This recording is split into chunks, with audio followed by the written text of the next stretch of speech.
A blessed morning, everyone. For our daily verse, we are now at Genesis chapter 9, verse 18 to 20.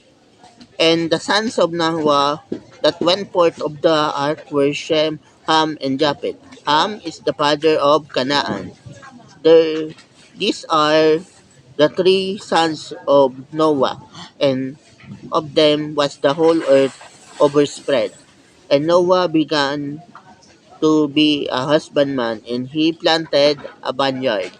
So this is the time that after the flood, Noah and his sons, together with their wives, became the progenitor of the current uh, population during that time.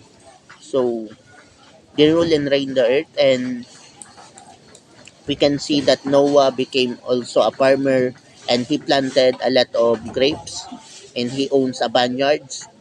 However, on the succeeding verses, we knew what happened to Noah, and it is a warning to all of us that even if you own a grapes, if you have your own vineyards, you must not drink too heavy to the point that you became extremely naked, and to avoid what what you need to avoid.